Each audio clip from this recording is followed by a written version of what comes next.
پذیرا باشید بینندگان عزیز تلویزیون حزب کمونیست ایران و کامله. بسیار خوشحالم که در این روزها و یک بار دیگه مهمان خانه‌های گرم شما و قلب‌های سرشار از آزادی و برابری شما هستم با تقدیم پخش زنده ویژه خیزش مردمی و انقلاب سراسری در ایران.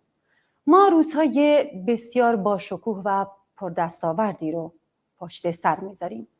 امروز برای دومین روز شاهد اعتصاب سراسری در بیشتر شهرهای ایران و کردستان بودیم.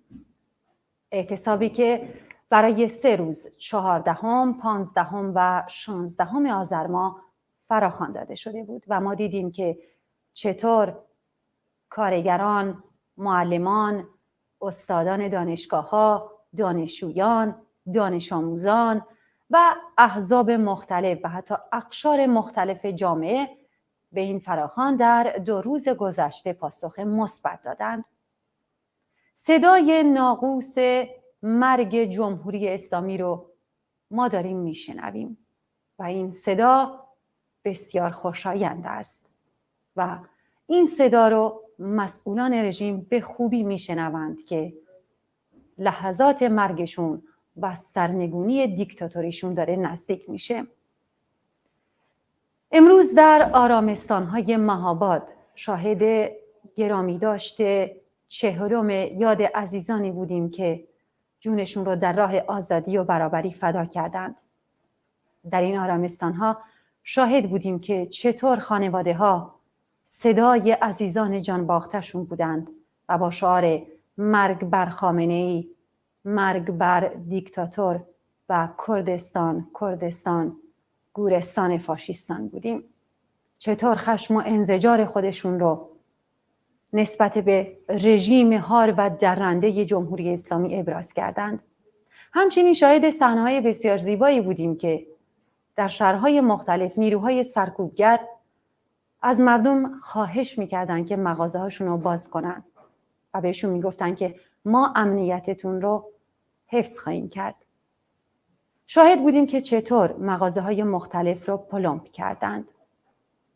بله عزیزان، برای ارزیابی از وضعیت کنونی انقلاب ایران همراه هستیم با رفیق ناهید مکری، فعال حقوق زنان از شهر استکهلم. رفیق ناهید، سلام و درود، خیلی خوش اومدید. خیلی خوشحالم که در خدمت شما هستم و ممنونم که دعوت ما رو به این برنامه پذیرفتید. درود بر شما کانی عزیز، خیلی خوشحالم در خدمت شما و بینندگان برنامه‌تون هستم. خیلی خوش اومدید. رفیق ناهید، میخواستم از نگاه شما وضعیت کنونی انقلاب ایران رو بدونیم. شاید اگه بخوام از نقطه شروع این جنبش کنونی براتون صحبت بکنم و به نقاط خیلی کلیدی اون اشاره بکنم، میخوام اینو بگم که شروع این نقطه با شعار زن زندگی آزادی و تمرکز زن کرد در مرکزیت این گفتمان و این گفتمان که در کلیت ایران به نوعی به راه افتاد شاید نقطه ثقل این حرکت باشه. ولی چیزی که مهمه اینه که این گفتمان زن زندگی آزادی در اصل هدفش فقط شاید حکومت مرکزی، حکومت آخوندی ایران نباشه. هدفش خیلی بیشتره، خیلی بزرگتره و خیلی قوی‌تره. ما این شعار را در حال حاضر در کشور چین هم داریم میشنویم. یعنی حمله به بنیان‌های عقب افتادگی، تحجر، حمله به بنیان‌های کلونیالیسم قدیم و مدرن، حمله به بنیان‌های ساختارهای کاپیتالیستی در مرکزیت این شعارها قرار داره، در مرکزیت این جنبش قرار داره. برای همین وحشتی که ما میبینیم در حکومت ایجاد شده و خشونتی که داره اعمال میشه، البته این خشونت برای ما تازگی نداشته، ولی خشونتی که داره اعمال میشه یک بخشش نشون دهنده اینه که این شعار میتونه فراتر از حتی نه تنها شعاری که قبلا در کردستان مطرح میشد، مطالباتی که 43 سال پیگیرانه در کردستان مطرحه، الان به گوش بخش‌های دیگه از ایران رسیده و اون شعار داره تکرار میشه و داره از مرزها میگذره و این خطر رو برای نه تنها یک حکومت فاشیسم مذهبی واقعا خطر خیلی جدی هست که میتونه حتی کشورهای دوروبر ایران رو و تمامیت به قول معروف یک حالت گلوبالیسم برای نابودی بنیان‌هایی که بهش اشاره کردم توی بحثم بتونه اون خطر رو ایجاد بکنه. برای همین من فکر میکنم این جنبشی که در حال حاضر داریم میبینیم خصوصیات خاص خودش رو داره. شاید جای این رو داشته باشه که بگم تفکیک کردن، یعنی بخوایم یا شاید خیلی هم مایل نباشیم ولی میتونیم یک تفاوت‌هایی ببینیم. تفاوتی که می‌بینیم در کردستان خیلی شاید واضح باشه، مطالبات خیلی رادیکال، مطالبات خیلی صریح در مورد چیزی که داره میخواد و حق محور حقوق مردم کرد رو به مشخصی به قول معروف در موردش بحث میکنه، وضعیت زن کرد رو بحث میکنه، مطالبات ملی مردم کرد رو بحث میکنه. اینها به صورت خیلی مشخصی داره خودش رو نشون میده و چیزی که در طرف مقابل میبینیم این که ملت هایی که در داخل ایران هستند و زندگی میکنن اونها هم این صدا رو شنیدن، اونها هم اجحاف 43 ساله‌ای که داره به مردم کرد میشه و به خودشون هم میشه دارن میشنون و اون باستا و اون عمل کرد و اون هماهنگی که ما دیدیم مخصوصا در شروع این حرکت ایجاد شده بود واقعا رعب و وحشتی برای حکومت ایجاد کرده که حالا طبعا مسیر حرکت این جنبش افت و خیزهای خودش رو داشته و خصوصیات خاص خودش رو در هر مرحله داشته، ولی چیزی که اتفاق افتاده اینه که در کردستان این افت و خیزها اصلا به اندازه نبوده که در بقیه شهرها و مناطق ایران هست. مثلا تفاوتایی که با بلوچستان داره، تفاوتایی که با تهران در داره، اینا خودش رو به خوبی نشون میده و فکر میکنم این برمیگرده به ظلم مضاعفی که همیشه به کردها شده و اینکه دولت میخواد اون الیت های سیاسی ملی رو از بین ببره. مردم کردی که واقعا خواستای خودشون رو مطرح میکنن و قبول نکردن در 43 سال اخیر که یک حکومت فاشیسم مذهبی بر اونها حکومت بکنه، همیشه به عنوان نقطه‌ای که باید سرکوب بشه تا بقیه ایران ازش درس عبرت بگیره، هنوز هم داریم اون ادبیات سیاسی، ادبیات به قول معروف نظامی خیلی وحشیگری رو داریم در این گفتمان خشونت‌آمیز رژیم آخوندی داریم می‌بینیم. بله، سپاسگزارم. رفیق ناهید، شما گفتید که اشاره کردید که مردم کردستان 43 ساله که این خواسته ها و مطالبات رو دارن. امروز ملیت های دیگر این صدا رو، نه تنها البته ملیت های دیگر، اشاره کردیم که همه مردم ایران و خارج از مرزهای ایران هم صدای مردم کردستان رو شنیدن و مخصوصا ملیت های دیگر اشاره کردیم به این یکی از دستاوردهایی که میشه گفت این انقلاب داشته، اتحاد و همبستگی که بین ملیت‌های مختلف است. این یکی از دستاورداش. به نظر شما این انقلاب تا به امروز چه دستاوردهایی داشته؟ مخصوصا زنان که ما میدونیم که جرقه این انقلاب رو زنان بودن که زدن، زنان بودن که در صف اول مبارزه بودن و تا به امروز هم میدونیم که زنان در خیابان هستند. خب دستاوردهایی که من میتونم بهش اشاره بکنم در حال حاضر یکی اینه که ما تونستیم یک گفتمان مشترک، تا یه اندازه یک گفتمان مشترک در مورد حقوقهای بنیادی که ما بهش اعتقاد داریم، حقوق طبیعی که انسان داره، شاید در این مورد ما تونستیم یک اشتراکی رو درست بکنیم. ما میبینیم که نسل جوانی که در حال حاضر نمیتونه، یعنی قبول نکرده و نمیتونه اون گفتمان سلطه گرایانه دینی رو روی خودش بپذیره، این نسل داره به میدان میاد، ولی به اون اندازه که به قول معروف انتظارش هست و انتظارش بوده که این حضور گسترش پیدا بکنه، هنوز به اون اندازه نمیتونیم این رو ببینیم. یعنی در این حالی که ما دستاوردهایی داشتیم، ولی باید آسیب شناسی هم بکنیم که چرا، به چه دلیلی اون حضور آنقدر گسترده نیست که بتونه پایه های حکومت رو فلج بکنه. چون من فکر میکنم این جنبش واقعا برای اولین بار در ایران که توان این رو داره از هر نقطه‌ای، از هر گوشه‌ای، حالا با توجه به خصوصیات خاص هر منطقه، توان این رو داره که بتونه این حکومت رو از ریشه در بیاره با حرکاتی که به صورت سیستماتیک انجام میشه.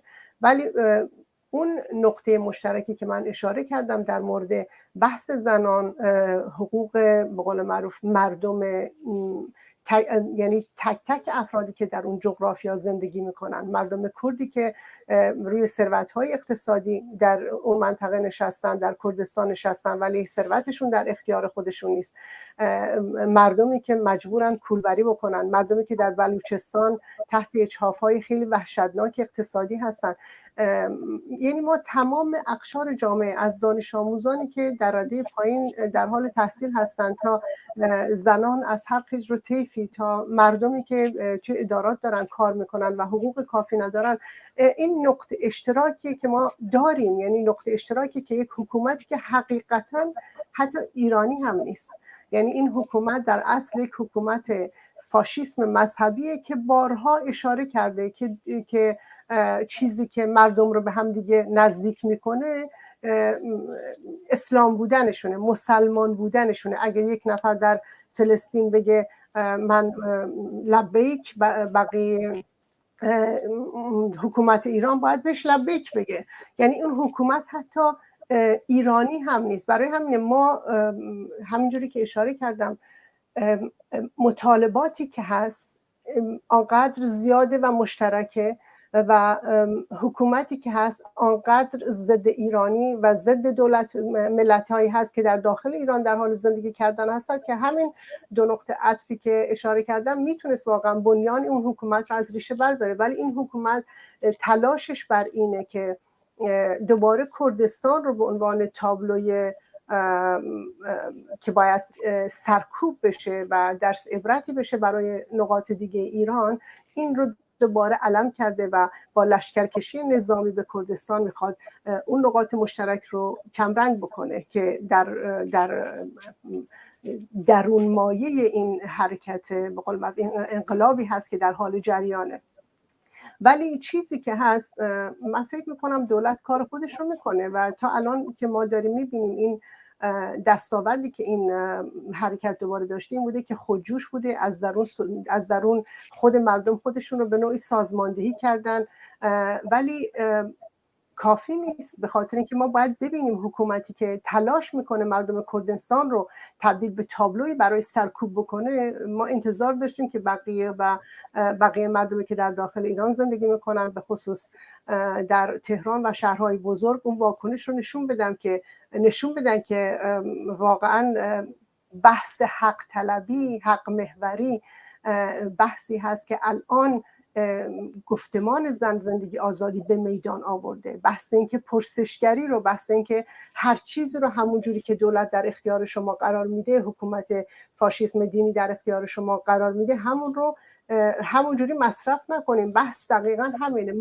ما این بحث رو حتی در خارج از مرزهای ایران هم میبینیم که مثلا یک گفتمانی هست مثلا روی بحث پرچم که میتونه در این حالی که خب یک بحثی از آزادی بیان باشه، ولی تضاد، یعنی پارادوکس هایی میبینیم که هنوز روش کار نشده. یعنی فکر میکنم به اندازه‌ای که نقاط مشترک مهمه، جرأت داشتن در مورد نقاطی که میتونه پوتنت باشه، میتونه این شانس منفی رو ایجاد بکنه که حکومت بتونه ما رو از هم دیگه منفک بکنه، اونم باید اشاره بشه. ما باید علمان هایی که مثلا در پرچمی که قبلها در ایران استفاده شده، پرچم شیر خورشید، خب شیر یا چه میدونم شمشیر المانی هست که امروز باید زیر سوال بره. مذهب اسلام المانی هست که باید زیر سوال بره، همونجوری که زیر سوال رفته. یعنی اینکه جرأت بکنی به هر چیزی رو همونجوری که هست قبول نکنیم، این فکر میکنم یکی از شاخصه های خیلی خیلی خیلی عالی در این جنبش سراسری هست که باید روش حساب بکنیم و باید روش کار بکنیم که مردم از اون الیت پرستی تقلبی که ایجاد شده جلوگیری بکنن و مردم از مصرف کردن و هضم دوباره یک سری از مفاهیم و تعریفات دینی، مذهبی و ملی که عامل سرکوب بوده، عامل این بوده که ما ندای حق طلبی رو نشنویم، ندای مردمی رو که در کردستان 43 سال ظلم بهشون میشه، اجحاف میشه، کشته میشن. امروز هم کشته شدن این جوانها رو همینجوری به قول معروف رد کنیم از کنار گوشمون. فکر میکنم این اون خطریه که حکومت داره روش کار میکنه و اینکه این نسل جوانی که با دسترسی به اطلاعات، با دسترسی به مفاهیم اصلی حقوق بشر داره خودش رو وارد عرصه مبارزاتی میکنه، اونها میخوان این رو تحریف بکنن که فکر میکنم ما باید از تریبونهای خودمون استفاده بکنیم برای اینکه بتونیم بحث حق طلبی آگاهانه در بین مردم رو اشاعه بدیم تا شعار زن زندگی آزادی واقعا جای خودش رو به درستی پیدا بکنه. امیدوارم. اما خب رفیق ناهید، ما شاهد هستیم نه تنها در کردستان بلکه در بلوچستان، در مازندران، در تهران این سرکوب‌ها در همه جا بوده. اما خب با توجه به اینکه کردستان میشه گفت مرکز این انقلاب بوده، قلب تپنده این انقلاب بوده، خشونت‌ها اوریانتر میلیتاریزه کردن شهرها بسیاره و حتی دیدیم که چطور از اسلحه‌های نیمه سنگین جنگی استفاده کرد و شهرهای کردستان از جمله مهاباد و جوانرود و پیرانشهر رو به صحنه‌های جنگ تبدیل کرد. رفیق ناهید، میخواستم در این مورد ازتون سوال بپرسم که ما داریم از انقلابی میگیم که زنان در صف اولی اون هستن، ما داریم از انقلابی میگیم که شعار اصلی اون زن زندگی آزادیه که مابقی شعارها رو زیر چتر خودش داره، ما داریم از انقلابی میگیم که درسته که چند روز اول شعارشون و اعتراضشون به خاطر حجاب اجباری بود، اما در عرض مدت خیلی کوتاهی این اعتراضات و این شعارها رو به سرنگونی رفت و خواهان سرنگونی کلیت رژیم جمهوری اسلامی شد و دستاوردهایی که زنان و این انقلاب داشته. اما خب انقلاب مردم ایران در سراسر دنیا صداش طنین انداز شده و ما روزانه شاهد حمایت‌های مردم آزادیخواه، برابری طلب، ایرانیان خارج از کشور و حتی در پارلمان‌های مختلف کشورهای اروپایی ما شاهد صدای مردم ایران و از جمله صدای زنان ایران هستیم. اما خب در ایران، در زاهدان که از ستم ملی که شما گفتید و من هم بهش اشاره داشتم، این مردم جز اون ملیت‌هایی هستن که از روز اول سر کار اومدن جمهوری اسلامی تا به امروز این ستم ملی مضاعف رو اونا هم تجربه کردن، حسش کردن در تمام بخشای زندگیشون. ما دیدیم که روز شنبه پدری دختر 17 سالش رو با چاقو به قتل رساند و در اهواز و امروز هم یه خبری رسانه‌ای شد که نمیدونم این اتفاق دیروز افتاده و واقعا بیان این فاجعه، بیان این اتفاق وحشتناک برای من واقعا سخته و جای تأسف داره که مردی به دختر 3 ساله‌ای تجاوز کرده و به خاطر اینکه کارش رو پنهون کنه متاسفانه اون بچه رو به قتل رسونده. میخواستم بگم که در این شرایط که صدای زنان در همه جای دنیا شنیده میشه و یک انقلاب به خاطر کشتن یه زن داره روی میده، چطور باز هم در این شرایط شاهد همچین صحنه‌هایی هستیم؟ دلیلش چیه؟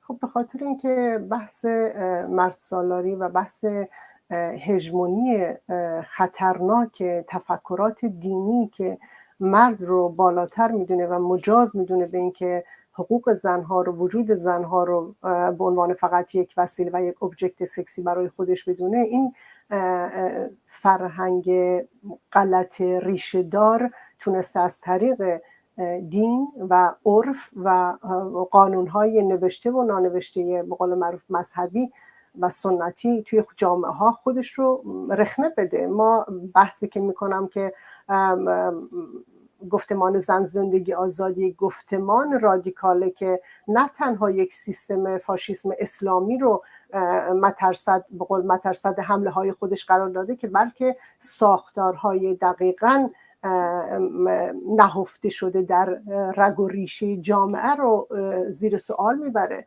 ساختار خانواده رو توی فرمت خودش رو زیر سوال میبره. یعنی برای همینه که این شعار برای خیلی ها شاید مثلا هم جدید باشه، هم جاذب باشه و در این حال چالش برانگیز باشه. ما در جریان یک انقلاب هستیم، ولی این حتی به نظر من شعار زن زندگی آزادی تفکر و فلسفه فکری خودش رو هنوز به طور کامل نتونسته، به حتی به قشری که واقعا در خیابان‌ها در حال جان دادن هستن نتونسته منتقل بکنه. ما صحنه‌هایی رو می‌بینیم که مثلا شاید فحش‌های جنسیتی داده میشه. خب اگه کسی واقعا از محتوای شعار زن زندگی آزادی کاملا درک کامل داشت، از این شعارها استفاده نمی‌کرد. یعنی فکر می‌کنم این اتفاقاتی که در جامعه و اون بحث زنکشی که بوده، یک بحثیه که دولت دینی در ایران تونست از طریق قوانین خودش حتی بهش وجه قانونی بده. شما میتونستید بر اساس قانون حاکم در ایران، قانونی که در قرآن بهش اشاره شده، کتک زدن، زندانی کردن، تحریم زن از سکس، اینها قوانینی هست که در قرآن بهش اشاره شده. وقتی که شما بتونید زنت رو، دخترت رو به خاطر روابطی که به زیر نام ناموس و شرف مجوز داری که بکشیش و مجوز داری که به قول معروف قتل رو انجام بدین بدون که مجازات بشی، شاید 2 روز بعد شما بتونید تو خیابون با سر برافراشته قدم بزنید. اینا مشکلاتی هست که وجود داره. به خاطر همینه که حمله به اون ساختارها میتونه تغییرات اساسی در روابط اجتماعی، روابطی که بین انسان به صورت طبیعی باید وجود داشته باشه، حقوق طبیعی که هیچ کس حق نداره از شما سلبش بکنه زیر هیچ نامی. کسی که بیاد به خودش بگه من پدر هستم و اجازه داشته باشه سر دختر خودش رو ببره یا بکشه یا جنایتی، خب این حقوق باید برگرده به انسان. و این شعار هدف اصلیش اینه. و طبعا در روند مبارزاتی ما زمانی زیادی احتیاج داریم برای اینکه بتونیم به صورت خیلی سیستماتیک تمام اون اطلاعات غلط و نادرستی که به جامعه تحمیل شده، تزریق شده، اونها رو در یک پروسه طولانی در تغییر و تحول‌های آینده که از نظر ساختار سیاسی در ایران و منطقه به وجود میاد، در کردستان به وجود میاد، بتونیم اون رو واقعا اساسی به صورت پداگوژیک و به صورت خیلی آموزشی روش کار بکنیم و مبانی مذهب مردسالاری رو به قول معروف کم رنگ بکنیم، چون حتما یک پروسه زمانی میطلبه، به خصوص به خاطر اینکه 43 سال ما حجمه یک حکومت دینی رو تجربه کردیم که خواسته این انشقاق بین زن و مرد، انشقاق بین انسان رو ایجاد بکنه تا بتونه خودش از اون انشقاق مانند یک علف هرز به زندگیش ادامه بده. قطعا. خب رفیق نایت، همونطور که مطلع هستین در که قرنهای متمادی به زنان ظلم رفته و مخصوصا در 43 سال گذشته هم زیر تحت حاکمیت جمهوری اسلامی آگاهانه خواسته که این ظلم رو تولید و باستولید کنه باشی. ابزارهای مختلف از جمله سنت‌ها و عرف‌های ارتجاعی و پوسیده و همینطور مردسالاری. قطعا هر انقلابی هم که صورت بگیره، حتی در قانونش هم زن و مرد با هم برابر باشن و در همه شؤونات با هم برابر باشن، باز هم هر کسی باید یه انقلاب درونی در درون خودش یه انقلاب رو بپا کنه تا بتونه که این قوانین رو همونطوری که هست در عمل کردش انجام بده. رفیق ناهید، ما شماره تلفنی رو در پایین صفحه تلویزیونمون گذاشتیم که بینندگان عزیزمون میتونن در طول پخش برنامه زنده اگر سوالی داشتن از مهمانهای گرامیمون سوالشون رو بپرسن و در طول شبانه روز هم از طریق پلتفرم تلگرام عکسی، ویدئویی از اعتراضات داشته باشن و یا نقد و پیشنهادی میتونن برای ما بفرستن. شما اگر موافق باشید بریم آخرین تصاویری رو که این عزیزان برای ما فرستادن ببینیم و کوتاه برمیگردیم.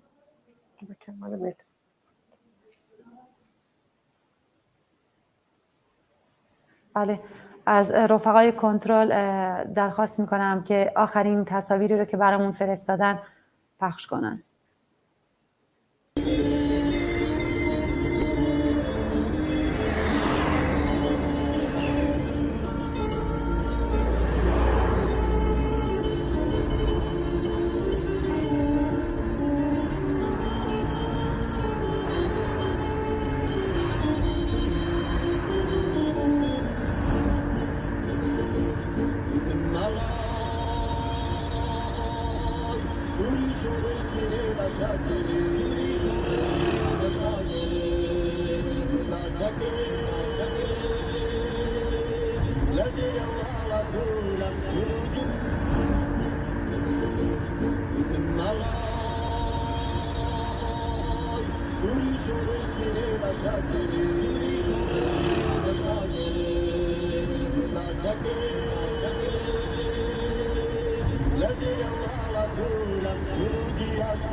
ای شهیدان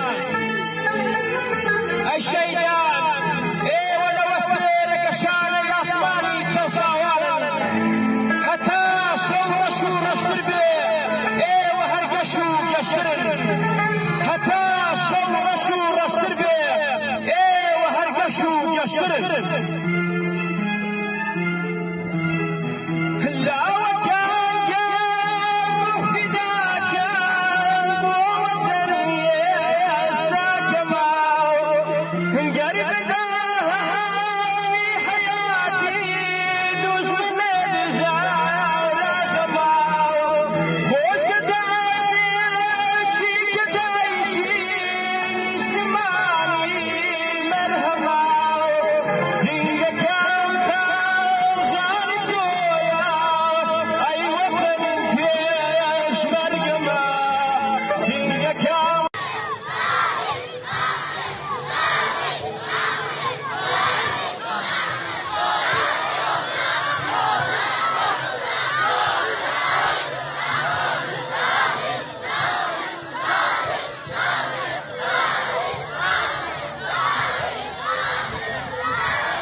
بله، درودی دوباره بینندگان عزیز. آنچه که مشاهده فرمودید تجمعات و اعتراض سراسری بود در بیشتر شهرهای ایران و همچنین مراسم‌های یادبود 40 عزیزانی که با شلیک مستقیم نیروهای سرکوبگر رژیم جونشون رو از دست دادن.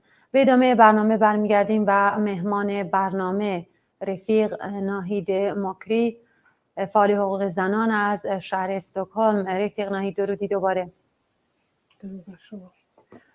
رفیق ناهید، خب تصاویر رو که دیدیم حاکی از استقبال گرم مردم ایران و از جمله مردم کردستان بود برای فراخوان‌هایی که برای روزهای 14 و 15 و 16 داده شده بود. این حمایت و همبستگی رو اشاره کوتاهی داشتیم، اما اگر میشه بیشتر در موردش صحبت کنید که این همبستگی ناشی از چیه؟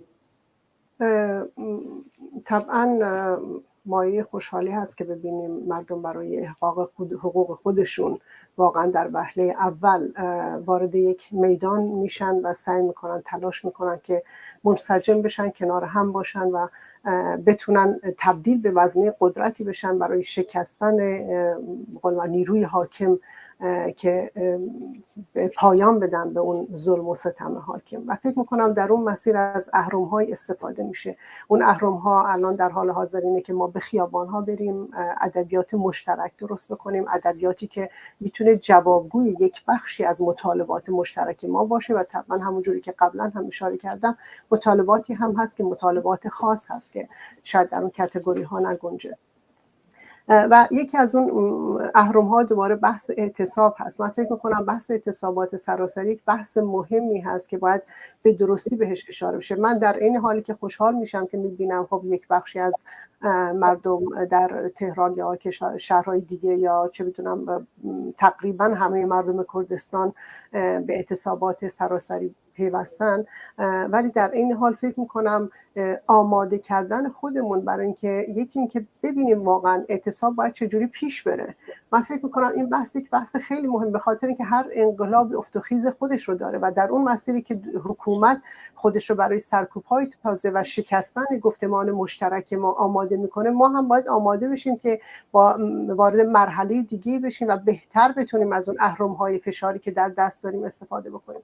من فکر میکنم اون بستن بازارها شاید آخرین نقطه عطفی که در بحث تحسن‌های یا اعتصابات سراسری باید بهش اشاره بشه. من واقعا آرزو داشتم که این بحث اعتصابات از کارگرها شروع میشد، کارگرهایی که در بخش صنعت کار میکنن، به خاطر اینکه چیزی که ما مد نظر داریم از بین بردن ارزش افزوده است. یعنی حکومتی که دسترسی به ارزش افزوده نداشته باشه، دسترسی به تولید نداشته باشه و نتونه ارزش افزوده برای خودش درست بکنه. خب کیا این ارزش افزوده رو درست میکنن؟ در بخش صنعتی خب کارگرها هستن که این کار میکنن. مناطق کردشین به خاطر اینکه مناطق محروم کشور ما هرگز شانس این که کارخونه های بزرگ صنعتی رو داشته باشیم نداریم، به خاطر هم ما نتونستیم در این زمینه کاری بکنیم و بخش های دیگه ایران که میبایستی در این مرحله واقعا با اتحاد عمل، چون ما داشتیم اعتصاباتی که خب خیلی از شرکت هایی که این کار انجام دادن، ولی اعتصابات باید سراسری بشه، اون ارزش افزوده تولید نشه، به خاطر اینکه دولت کمرش به قول معروف بشکنه. و حالا فقط همین هم نیست، ما در اون بحث ترانسپورت و اعتصابات کامیونداران و بخش حمل و نقل احتیاج داریم. حمل و نقلی که مربوط به صادرات و واردات هم هست. اگه فقط مثلا کامیوندارا در سنندج تحصن بکنن، فکر میکنم این اون نتیجه‌ای که نتیجه دل بخواه مردم مطالبه گر ایرانه، اون نتیجه ازش در نمیاد. باید اون اعتصابات سازماندهی تر باشه. خب پس ما بخش کارگران رو داشتیم، کارگران بخش صنعتی، بحث ترانسپورت یا حمل و نقل رو در سطح گسترده. باید حتی وقتی که میگیم ترانسپورت یا حمل و نقل انسانی، اگه مثلا بخش حمل و نقل انسانی کار نکنه، کی میتونه کارگرهایی رو که میخوان کار بکنن به بخش کار ببره؟ یعنی منظورم اتحاد عمله. بخش بازرگانی که ارزش‌های افزوده رو حمل و نقل میکنه، این بخش که متاسفانه بیشترش در دست ارکانهای دولتی هست، ولی بازم ما فکر میکنم امکان این رو داریم که بتونیم حتی روی این بخش هم کار بکنیم. بخش دیگه بخش کارمندان دولتی هستن که متاسفانه ما هنوز نمیبینیم. تمام ساختار سیاسی ایران روی شونه کارمندان دولتی هست که میتونه این ساختار سیاسی رو نگه داره. و بخش آخر میتونم بگم بخش بازاریان هستن که اون بخش آخر شاید تنهایی نتونن خیلی عمل خاصی انجام بدن، به خاطر اینکه اگه بخوایم بحث اعتصابات رو هدفدار بکنیم و اینکه واقعا بتونیم ارکان اقتصادی و سیاسی نظام رو در هم بشکنیم، ما به اعتصابات خیلی کلی‌تری احتیاج داریم. اعتصابات که جانم روی شانه مردم کردستان نباشه. یعنی منظورم اینه که توی این ادبیات ما باید واقعا با هم دیگه صریح باشیم، به خاطر اینکه بتونیم اون قدرت و نیروی همگانی رو روی یک شاخصه های مشخصی سرمایه گذاری بکنیم. از نظر فکری میخوام من 2 تا سوال داشتم. اول اینکه خب فکر نمی کنید زوده که کارگران صنعتی، کارگرهایی که شریان اقتصادی رژیم در دستان اوناست، فکر کنم باید بهشون زمان بدیم تا اینکه اونا بتونن شرایط خودشون رو تشخیص بدن و بدونن که در چه شرایطی. قطعا اونا هم دل در گروه این انقلاب دارن، اما با خب حتما شرایطش براشون پیش نیومده. فکر کنم که باید بهشون زمان بدیم. اینطور نیست؟ من تصورم یه مقدار متفاوته. من فکر میکنم که وقتی فراخوان اعتصابات سراسری برای 14 و 15 و 16 آذر داده شد، حکومت خیلی سریع وارد عمل شد و یکی از ارکان و پایه‌های اساسی حکومت خودش رو ویران کرد، بحث گشت ارشاد. یعنی حتی اگه این بحث به مرحله عمل هم نرسه، حاضر بودی که از پایه‌های قدرت خودش رو قربانی بکنه به خاطر اینکه مطمئن بشه که اعتصابات سراسری در فرمی که واقعا مبارزان دلشون میخواست پیش نره. یعنی این یک ترفند بود. به خاطر همینه حساب کنید کارگری که سر کار میره امروز با حقوقی که یک حداقل 1/5، اگه ما بگیم المانی که حکومت برای گذران زندگی در یک سقف که از فقر مطلق نباشه 18 میلیون تومانه، کارگری که در ایران کار میکنه 5 میلیون تومان هم حقوق نمیگیره. یعنی شما دارید مجانی و نه تنها مجانی کار میکنید، یک پولی هم 4 برابر از پول خودتون رو که حقوق شماست خدمت دولت میبرید، به خاطر اینکه بتونه به شما ظلم بکنه، به خاطر اینکه بتونه به شما با نیروی نظامی حمله بکنه، بتونه با چماق بزنه سر شما رو بشکافه. و ما صحنه هایی رو که دیدیم همینه. من فکر میکنم اگر مردم واقعا اطلاعات کامل در اختیارشون قرار بگیره و بتونن برآورد بکنن که اگر من امروز هزینه بکنم فردا چه زندگی در اختیارم خواهد بود. من فکر میکنم این گفتمان برای امروز اصلا زود نیست، به خاطر اینکه سرمایه همون کارگرها هست که امروز در جیب دستگاه‌های دولتی میره و باهاش نیروی سرکوب میشه و به جامعه دوباره برمیگرده و سر همون کارگر رو باهاش متاسفانه میشکنن و همون کارگر داره دخترش رو در خیابان‌ها از دست میده. من فکر میکنم جرأت داشته باشیم و واقعا اطلاعاتی رو که مردم باید داشته باشن به خاطر اینکه به هم بپیوندن. و ما یک نگرانیمون اینه که احتمالاً میترسیم از اینکه اتحادی که در حال حاضر به وجود اومده این اتحاد دچار خدشه بشه، در حالی که اینطوری نیست. بحث حق طلبی بحثی هست که نباید ازش نگران باشیم. فکر میکنم بحثی که مردم کرد 43 سال دارن روش پافشاری میکنن امروز به دست عده‌ای از مردم رسیده و واقعا نمیتونن دیگه انکارش بکنن. اینه که من فکر میکنم در این روند مبارزاتی هم در این حالی که دستمون در دست همه و سعی میکنیم دشمن مشترکمون رو از بین ببریم برای اینکه انسانیت بتونه نفس بکشه، ولی باید جرأت داشته باشیم و آسیب شناسی بکنیم اینکه در چه جاهایی چه کارهایی باید انجام بشه که فشار روی مردم کرد نباشه، چون مردم کرد از نظر اقتصادی تحت فشار هستن. وقتی که بازارهاشون رو میبندن که آخرین نقطه اهرم فشاریه در پروسه اعتصابات، خب این چه خدمتی میتونه بکنه؟ این خدمت میکنه که نیروهای نظامی که باید در خدمت سرکوب بودن خب خوشحال میشن که مردم کردستان وارد اعتصابات بشن. به خاطر یعنی منظورم اینه که حساب کتاب هایی که دولت میکنه به خاطر اینکه بتونه نقاط پرفشاری رو که واقعا شده مشکل برای حکومت که کردستانی که از اون نقاط اساسیه تونسته از طریق کارهای دیگه که باید انجام بشه و اون کارها رو باید بخش‌های دیگه مردم ایران انجام میدادن، اون بخش نباید به قول من به مردم کردستان محول میشد. اون بخش باید مردم شاید میتونستن در فراخوان هم میبایستی بگیم که شاید اعتصابات سراسری و مبارزات همچنان اکتیو در کردستان.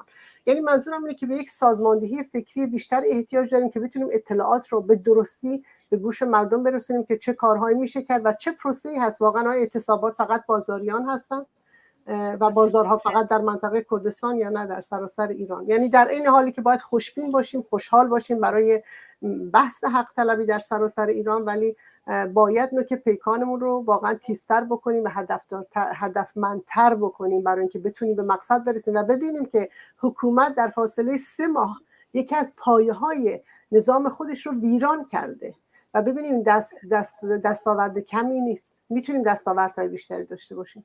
بله رفیق ناهید، من حرفای شما را قبول دارم، اما خب اون چه که اصلا نگاهی به تاریخ بندازیم، برای سرنگونی هر دیکتاتوری از جمله دیکتاتورها رو در رنده جمهوری اسلامی قطعا زمان لازمه. هیچ دیکتاتوری به آسونی به خواست و مطالبات مردمش تن نمیده و قطعا از همه ابزارهای سرکوبش از جمله کشتار وحشیانه استفاده میکنه و ما دیدیم که در 80 روز گذشته چطور جوانای ما رو در خیابونا کشتن، خیلی ها زخمی شدن و خیلی ها که هیچ وقت ما آمار دقیقی در دست نداریم الان در زندانهای رژیم زیر انواع اقسام وحشیانه ترین شکنجه ها هستن. اما خب این زمان و انقلابی که به وقوع میپیونده پله پله پیش میره. حتی اگر به تجربه سال 57 برگردیم، خب 12-13 ماه مردم در خیابونها بودن و چند ماه آخر کارگران و از جمله کارگران نفت به انقلاب پیوستن و تونستن شیرهای نفت رو ببندن و کمر رژیم پهلوی رو بشکنن و اونطور سرنگونش کنن. به همین خاطر به نظر من باید به کارگران زمان بدیم، با توجه به اینکه ما اطلاع داریم که کارگران مخصوصا کارگران پتروشیمی ها و نفت زیر ضربات سرکوب شدید رژیم هستن و به این آسونی نمیتونن دست به اعتصاب بزنن. اما خب ما داریم کم کم صدای قدم هاشون رو میشنویم و این جای خوشحالی هستش. و اینکه خب بازاریان هم درسته که بیشتر این الان مغازه‌هایی که بسته میشه، پاساژهایی که بسته میشه خصوصی هستن و اونطور که باید ضربه اقتصادی به رژیم وارد نمیشه، اما این یه همدلی رو بین مردم ایجاد میکنه که ما همه با هم هستیم و همچنین این اعتصابات یه فرصت، یه مجالیه برای توده‌های معترض در خیابون که نفسی تازه کنن و دوباره خودشون رو، نیروی خودشون رو بروز کنن و بتونن به خیابونها برگردن. این در مورد اعتصابات این نظر من هستش. و اینکه خب در مورد گشت ارشاد گفتید، به نظر من گشت ارشاد پایه سرکوب رژیم نیست. گشت ارشاد چند سالیه که وارد عمل شده، وارد خیابون ها شده و با منحل کردن گشت ارشاد که اونم گفته که چی منحل نیست و یکی از خبرگزاری‌ها، نمیدونم خبرگزاری رسمی خود حکومت بود که رد کرد و یکی از سران رژیم هم گفت که اتفاقا از هفته آینده می‌خوایم که طرح عفاف و حجاب رو هرچه محکم‌تر پیگیری کنیم. این فقط به نظر من انحراف اذهان عمومی و از جمله اذهان دولت‌های خارج از ایران بود. و الا ما گشت ارشاد رو، درسته که ون گشت ارشاد الان در خیابون‌ها دیده نمیشه، اما آمبولانس هایی که مال نیروهای سرکوبگره و لباسی که گشت ارشاد ما نمیبینیم اما در نیروهای سرکوبگر از جمله لباس شخصی ها و انواع و اقسام نیروهای سرکوبگر ما داریم گشت ارشاد رو روزانه میبینیم که چطور به زنانی که حجاب رو به اونطور که اونا میخوان رعایت نکردن حمله میکنن و زیر ضربات باتوم این زنا جونشون رو از دست میدن و حتی میگیرنشون و به زندان ها میبرنشون به جاهای نامعلومی که کسی ازشون خبر نداره. پس من اینو یه دستاورد نمیدونم، هرچند که تاییدش هم نکردن. به نظر شما چی؟ نه، من با بخشی از صحبتاتون موافقم. من فکر میکنم دولت تلاش میکنه به دولت‌های خارجی نشون بده که یک رفرم سیاسی در داخل ایران داره اتفاق میفته. یعنی اون بحث فریبکاری حکومتی که پایه‌هاش بر روی تقیه است دقیقاً همینه. یعنی یک بخشی از سیاست‌هایی که الان اینا میخوان پیش ببرن سیاست‌های موقته. من نگفتم این طرح حتما تصویب شده و اون بحث من بحث فقط گشت ارشاد نیست، بحث حجابه. حجاب به عنوان یکی از پایه‌ها و ارکان حکومتی، بحث حجاب واقعا یک بحث مهمی بوده که این مدت هم مردم هم زنانی که حالا ما توی کردستان خیلی بحث گشت ارشاد و تو اون فرمتی که توی شهرهای فارس نشین یا شهرهای بخشای دیگه ایران وجود داره اون فرمت نداشتیم توی کردستان. یعنی بحث حجاب هیچ وقت اونقدر که در بخشای دیگه در ایران چالش برانگیز بوده در کردستان نبوده، ولی چیزی که داره در اونجا اتفاق میفته دقیقاً به نظر من خیلی قابل توجهه. گفتمانی که شما میبینید گفتمانی هست که فرافکنانه است. یعنی از یک طرف از طرف ارکان حکومتی گفته میشه که گشت‌های ارشاد جمع میشه، مردم دارن بدون حجاب توی تهران توی شهرهای دیگه رفت آمد میکنن، یه عده از مردم که یا جوانانی که داریم میبینیم و در این حال ما میبینیم یک بخش‌هایی از که رادیکال‌تر هستن توی حکومت و اون خودش یک بحث به قول معروف منحرف کننده است، به خاطر اینکه طیفی که حکومت رو نگه داشته تا به امروز، طیفی که واقعا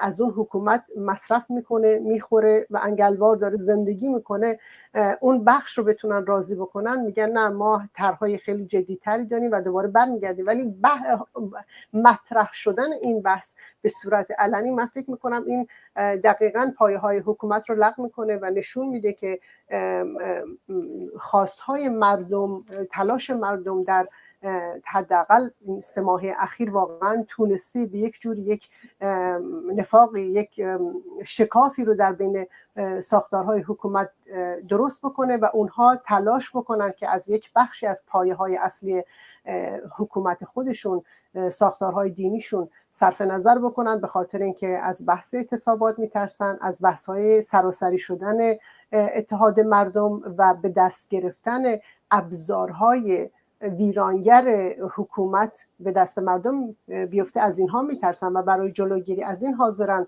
به نظر من این قربانی رو بدن. هم به خود گفتمان این که بحث حجاب داره به صورت لق و پق توی حکومت ایران ازش بحث میشه، این که گشت ارشاد داشته باشیم نداشته باشیم، مردم با بدون حجاب دارن میان میرن، بحث پوشش بحث اصلی ما نبوده. من فکر میکنم این خودش واقعا یک شکست خیلی آشکاره، برخلاف چیزی که البته شما منظور نظرتون بود.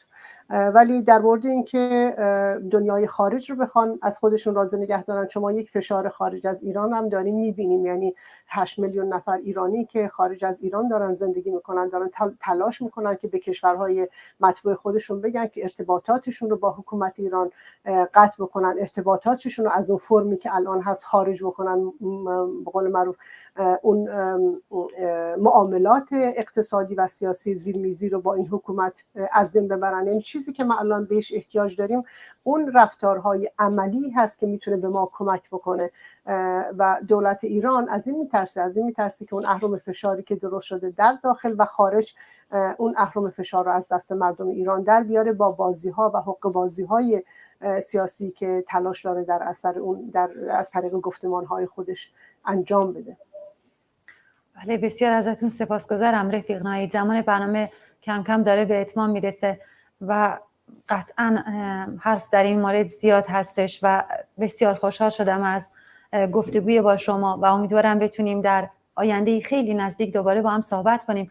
اما به عنوان سوال آخر میخواستم ازتون بپرسم که این فراخوان اعتصاب یک روز از اون باقی مونده و میشه گفت یه روز دیگه که سرنوشت سازه و برای رژیم هم خیلی نفسگیره. اونم 16 آذر که مصادف است با روز دانشجو.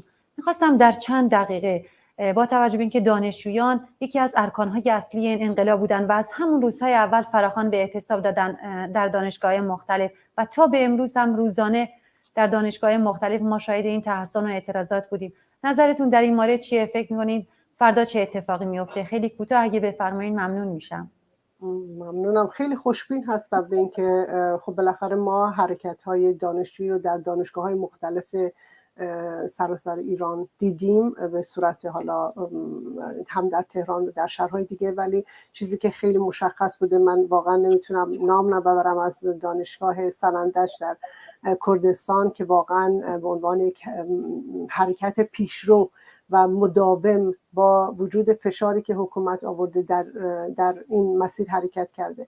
حرکت هایی که دانشگاه هنر انجام داده از طریق کار خودش و حرکت هایی که دانشجوها صراحت گویی آنها در بازگو کردن حقیقت. ما یک مصاحبه های از داخل ایران خارج شده که نشون میده دانشجوها چجوری صحبت میکنن، مطالبات خودشون چجوری مطرح میکنن. من فکر میکنم بحث حرکت های دانشجویی به خاطر اینکه بخشی هست که با آگاهی و تسلط بیشتری بر بحث مطالبه گری، بحث حق طلبی و بحث حتی براندازی میتونه پیش بره.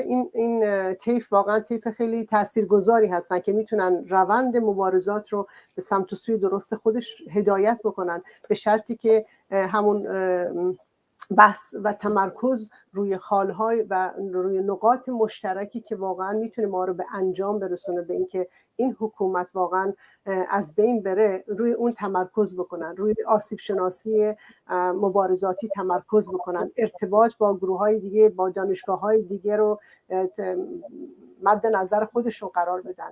اون اتحاد و انسجام هست که حکومت ایران رو از بین میبره. وقتی که دانشجوها در تهران فریاد میزنن، در شهرهای دیگه فریاد میزنن و از حقوق حقه مردم کرد میگن، این هست که حکومت رو به چالش میکشه، به خاطر اینکه همیشه حکومت خواسته که منافع رو در خدمت یک بخش دیگه، یک بخشی از جامعه قرار بده تا اونها رو آرام بکنه، بی صدا بکنه، برای اینکه اون بخش دیگه سرکوب بشه. ولی در حرکت‌های کنونی می‌بینیم که دانشجوها حاضرن این هزینه رو بدن، همونجوری که ما در انقلاب دزدیده شده 57 هم این قشر تحصیل کرده رو می‌دیدیم که چجوری در روند مبارزه کار میکنن، ولی یک ذره ناهوشیاری سیاسی تونست انقلاب رو از دست مردم در بیاره. منظورم اینه که در این حالی که بی نهایت امیدوارم به اینکه حرکت فردا یک حرکت سراسری بشه، فقط دانشجوها نباشن، مردم دیگه پشت دانشجوها باشن، حضور داشته باشن و از این روز مهم استفاده بکنن. در این حالم خیلی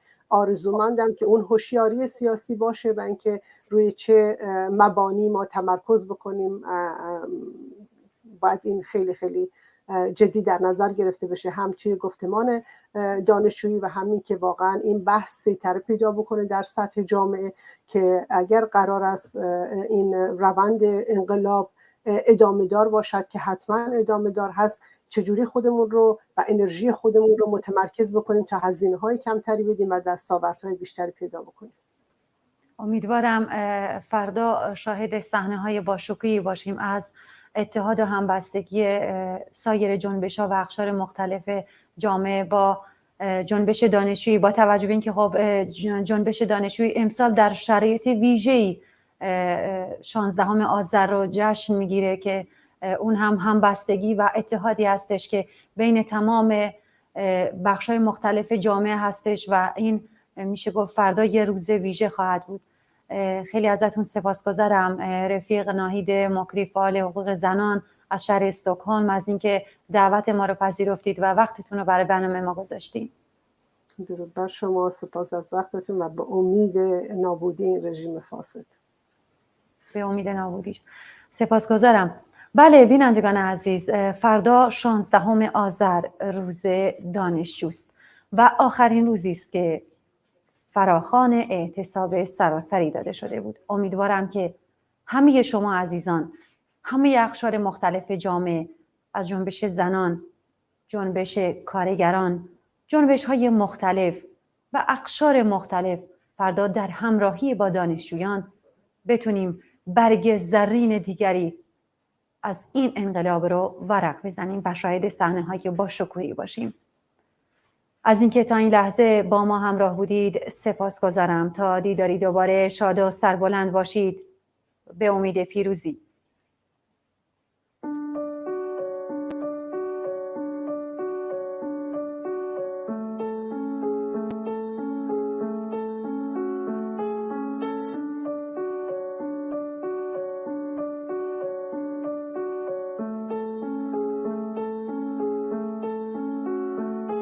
از تو بیس نمیشه شنید صدای فقر رو، نمیفهمی بی خانمانی تو شبای سرد، و بیا عمق درد و ببین تو نگاه مردم، بیا یه شب به شهر نگاه از چشمای من کن. از تو بیس نمیشه شنید صدای فقر رو، نمیفهمی بی خانمانی تو شبای سرد، و بیا عمق درد و ببین تو نگاه مردم، بیا یه شب به شهر نگاه از چشمای من کن. با عینک لوکس نمیشه دید کوچه های خاکی رو، انوک برج نمیشه دید روزگار پایینو، تو مسجد درس نمیدن بهت مرامو، طلبه که نمیدونه فلسفه حرامو.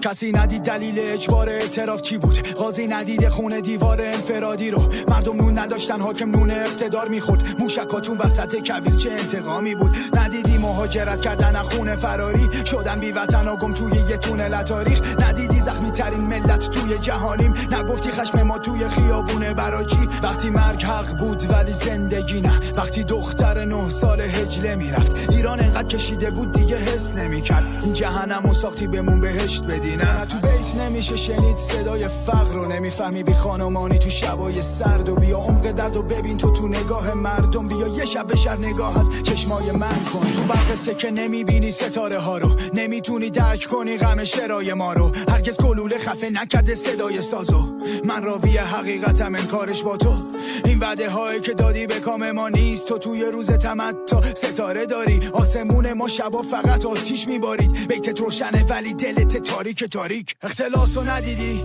فسادو ندیدی، شلیک مستقیم سپاهو ندیدی، مافیاتو ندیدی، رانتو ندیدی، تحفه به چی فروش آب و خاکو ندیدی، ریاتو ندیدی، روی سیاتو ندیدی، اون رنگ رفته ی حناتو ندیدی، لابیاتو ندیدی، مال کشاتو ندیدی، اون ور آبش حال بچه هاتو ندیدی.